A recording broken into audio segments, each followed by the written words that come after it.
Hopefully আশা রাখি সবাই অনেক বেশি ভালো আছেন। আজকের এই লেটেস্ট ভিডিওতে আমি আপনাদের জন্য নিয়ে এলাম ভিভো V70 কে নিয়ে, যেটা নাকি একটা প্রমিসিং আর বাজেট ফ্রেন্ডলি ডিভাইস বলা হচ্ছে, তাও গ্লোবালে অফিসিয়ালের ক্ষেত্রে। আসলে কতটা গ্লোবালের অফিসিয়ালের ক্ষেত্রে বাজেট ফ্রেন্ডলি ডিভাইস, নাকি শুধু নামেই হাইপ, কিংবা দাম অনুযায়ী কেমন, অথবা এর কি কোনো অল্টারনেটিভ রয়েছে? যেহেতু এটি অফিসিয়াল প্রাইস পয়েন্ট নিয়ে দেশের বাজারে লঞ্চ হলো, টুকিটাকি সকল কিছুর উত্তরই থাকছে এই ভিডিওতে। তবে সর্বপ্রথম তার আউটলুক নিয়ে কথা বলা যাক। তারা প্রথমত এখানে যে রেডিশ টাইপের কালার ভেরিয়েন্টটা এনেছে, ওটা কিন্তু বাকি তিনটা থেকে স্মার্টফোনের কালারটা কিছুটা আপনার আলাদা ভাইব দিয়ে থাকে। সত্যি বলতে আসলে কালারটা আমার নিজেরও পার্সোনাল ভাবে পছন্দ হয়েছে। ডিজাইনের ক্ষেত্রে মিলেমাস্টিক একটা ডিজাইন ল্যাঙ্গুয়েজ কিন্তু এখানে তারা ইউজ করেছে। তবে ভালো ব্যাপার, হাতে নিলে কিন্তু এটা খুবই হ্যান্ড ফ্রেন্ডলি ছিল, কারণ মাত্র 7.59 মিলিমিটার থিকনেস আর 190 গ্রামের মতো তার ওয়েট ডিস্ট্রিবিউশন করা হয়েছিল। তাই ইনহ্যান্ড ফিলের দিক দিয়ে যথেষ্ট ভালো পাচ্ছিলাম একটা মিড রেঞ্জ মিন্স ক্যাটাগরি স্মার্টফোনের মধ্যে।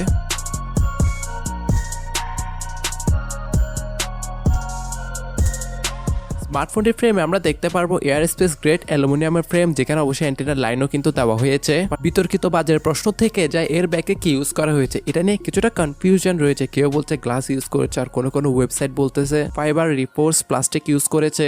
সেটা নিয়ে আহামরি খুব একটা বেশি কনফার্মেশন দেওয়া যাচ্ছে না। আর একটা জিনিস এটাও মাথায় রাখতে হবে যে বর্তমানে চাইনিজ ব্র্যান্ডগুলো মিন্স 50-60 হাজার টাকার স্মার্টফোনগুলো তো কিন্তু প্লাস্টিক ইউজ করছে, সেদিক দিয়ে এটা প্লাস্টিকও কিছুটা ধরা যায়। আসলে ধরা যায় বলতে কিছুটা সম্ভাবনা বেশি। ফ্রন্ট গ্লাসটিকে প্রোটেকশন করার জন্য কিন্তু এখানে স্কট সেন্সেশন কোরের একটা গ্লাস প্রোটেকশন দেওয়া হয়েছে, আর সাথে IP68 আর 69 তো রেটিং রয়েছেই। ডিসপ্লের প্রসঙ্গে কথা উঠলে আগেই বলেছিলাম খুবই হ্যান্ড ফ্রেন্ডলি একটা স্মার্টফোন, হাতে নিলে বেশ কম্প্যাক্ট মনে হবে আপনার, মিন্স যাদের হাতে একটু ছোট।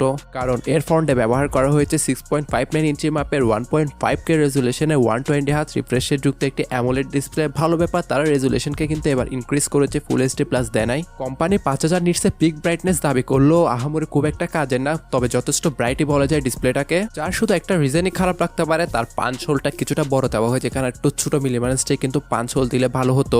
সাথে চিনাও বেজলে কিন্তু যথেষ্ট ন্যারো রাখার চেষ্টা করেছে কোম্পানি। এখানে সব থেকে বেশি ইন্টারেস্টিং ফিচার ছিল ডিসপ্লেতে, তা হচ্ছে তার আল্ট্রাসনিক ফিঙ্গারপ্রিন্ট সেন্সরটি। কারণ এই বাজেটে অন্যান্য গ্লোবাল কোম্পানি কিন্তু আল্ট্রাসনিক দিতে পারে না, সর্বোচ্চ আন্ডার ডিসপ্লে দিয়েছে।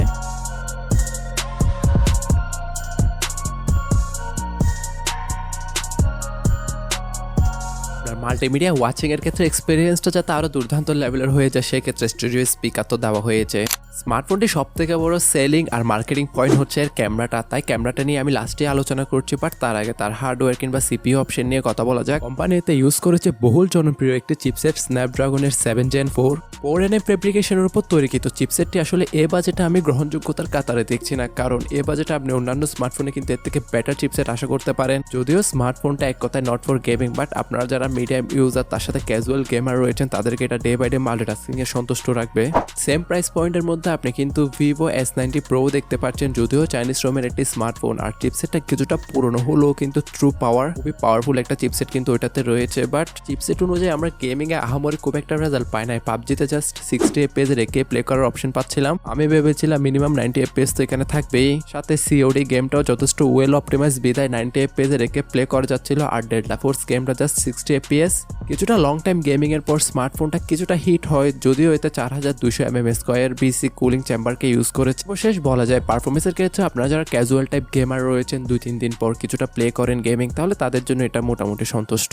যাকে সম্পূর্ণ ব্যাকআপ করার জন্য 6500 mAh একটি ব্যাটারি তো রয়েছে, আর এটিকে ফাস্ট চার্জিং করার জন্য 90 ওয়াটের ফাস্ট চার্জিং ব্রিক, যেটা বক্সে প্রোভাইড করা হবে। আর 50 মিনিটে কিন্তু আপনি 0 to 100% চার্জ করে নিতে পারবেন ইজিলি, ভালো ব্যাপার। যদি আমি ব্যাটারি লাইফ নিয়ে কথা বলি, আপনার day by day normal tasking এ কিন্তু 1 কিংবা 1.5 দিনের কাছাকাছি একটা ব্যাটারি ব্যাকআপ ইজিলি দিয়ে দিবে। যদিও এই প্রাইস পয়েন্টের স্মার্টফোনগুলোতে আমরা ওয়্যারলেস চার্জিং এর আশা করে থাকি, কোম্পানি এতে কোনো প্রকার ওয়্যারলেস চার্জিং এর সুবিধা দিয়ে নেয়, বাইপাস চার্জিং এর সুবিধা দেওয়া হয়েছে, যেটা গেমারদের জন্য কাজে আসবে। বাট এটা তো গেমিং সেন্ট্রিক কোনো স্মার্টফোন না।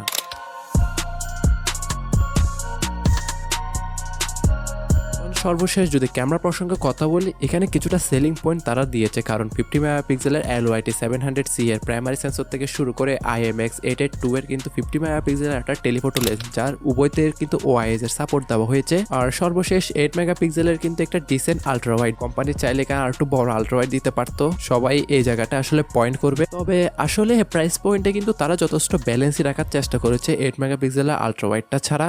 ক্যামেরা রেজাল্টের কথা উঠে তাহলে স্ক্রিনে অবশ্যই কিছু এক্সাম্পল দেখতে দেখতে পাচ্ছেন ছবির ডিটেলস বলুন, কালার টোন বলুন, যথেষ্ট কিন্তু ব্যালেন্স রাখার চেষ্টা করেছে। যদিও ছবিতে যদি রেড গ্রিন কোনো অবজেক্ট চলে আসে তাহলে কিছুটা বুস্ট করে ফেলে কালারটা। ছবিতে হিউম্যান ফেস টোনের কালারটা কিন্তু যথেষ্ট ন্যাচারাল রাখার চেষ্টা করছে। সাথে নাইট মোডও হাইলাইট আর শ্যাডো এরিয়াগুলো কিন্তু তারা ভালোভাবে কভার করতে পারছিল। ওভারঅল ক্যামেরা কোয়ালিটি যথেষ্ট গুডই ছিল, কারণ ভিভোর ক্যামেরা অ্যালগোরিদম সম্পর্কে আপনারা জানেন।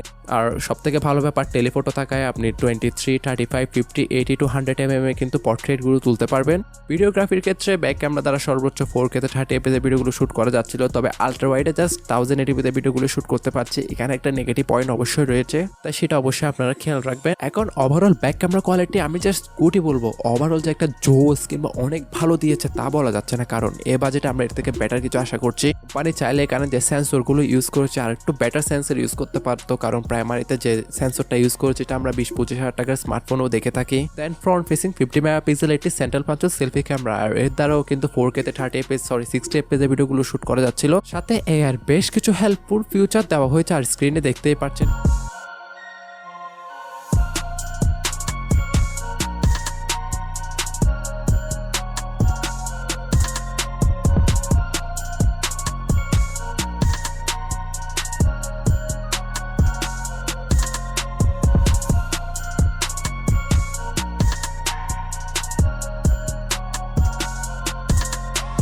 ক্যামেরা নিয়ে গেল, তবে ইউআই নিয়ে কোনো প্রশ্ন থাকতে পারে না, যেহেতু out of the box latest Android 16 তার সাথে অর্গিনয় 6 এর সাথেই আসে। আর কোম্পানি এখানে কিন্তু ক্লেম করেছে 4 বছরের মেজর আর 6 বছরের সিকিউরিটি প্যাচ লেভেলের আপডেটটা দিবে। যদি এখন ইউআই এর ক্ষেত্রে কথা উঠে তাহলে আহামরি খুব একটা ভালো ইউআইও বলা আসলে যাবে না। টপ 5-এ না থাকলেও কিন্তু টপ 7-এ থাকবে। কিছু কিছু ফিউচার আপনার iOS থেকে কপি মনে হবে, তবে এটা লাইটলি একদম। পাশাপাশি যেহেতু আপনার ইন্ডিয়ান ব্র্যান্ডের একটা স্মার্টফোন বিধায় এখানে কিছুটা ইন্ডিয়ান অ্যাপ রয়েছে। তো আমাদের দেশে এসব স্মার্টফোন মিস গ্লোবাল ব্র্যান্ডের স্মার্টফোনগুলো ইন্ডিয়াতে আসার পরে সেখান থেকে লঞ্চ হয়, সরাসরি ইউরোপ থেকে কিন্তু আসে না। এখানে ছোট্ট একটা নোট আমি আপনাদেরকে ক্লিয়ার করতে চাই। পারফরমেন্সের বেলায় ভিভো V60 মতন মিস তাদের প্রিভিয়াস স্মার্টফোনের মতন রাখলেও কিন্তু রিড এবং রাইডের স্পিডটা এখানে যথেষ্ট ইনক্রিজ করেছে, যেহেতু এলপি রিডার 5x র্যাম আর UFS 4.1 স্টোরেজ টাইপ। তাই সেদিক দিয়ে তারা ভালো একটা প্রশংসার দাবি রাখে। দেন এক্সট্রা ফিউচার নিয়ে কথা বলে এখানে আয়ার ব্লাস্টার থেকে শুরু করে টুকিটাকে সকল সেন্সরই থাকছে। সর্বশেষ যদি প্রাইজিং এর প্রসঙ্গে কথা ওঠে, এটা আপনার একটা র্যাম ভ্যারিয়েন্টে লঞ্চ হয়েছে 8/256GB, যা গ্লোবাল মার্কেটে আপনি 55 কিংবা 57 হাজার টাকার মধ্যেই অ্যাভেলেবেল দেখতে পারবেন। আসলে এটাকে এ বাজেটে আমি ট্রু ফর ফ্ল্যাগশিপ বলতে পারছি না, কারণ এ বাজেটে আপনি Honor 500 কেও দেখতে পাচ্ছেন অ্যাভেলেবেল, যার অল্টারনেটিভ বলতে পারেন। যদিও সর্বশেষ একটাই তথ্য দিতে চাই, স্বাধীন দেশের আপনারা স্বাধীন নাগরিক, বাকিটা ভালো মন্দ বোঝার ক্ষমতা আপনাদের অবশ্যই রয়েছে। আপনারা যারা গেমিং করতে চান না প্লাস মিড রেঞ্জে গ্লোবাল একটা ভালো স্মার্টফোন চান, তাহলে সেই ক্ষেত্রে ভিভো V70 কে দেখতে পারেন। সর্বশেষ আবারও বলতে চাই, স্বাধীন দেশের স্বাধীন নাগরিক আপনারা, আপনাদের উপর সমস্ত ডিসিশন নেওয়ার কিন্তু নাগরিকত্ব রয়েছে। তাই বাকিটা আপনাদের উপর। এখন আপনাদের কি মতামত আমাকে কমেন্টে জানাতে ভুলবেন না।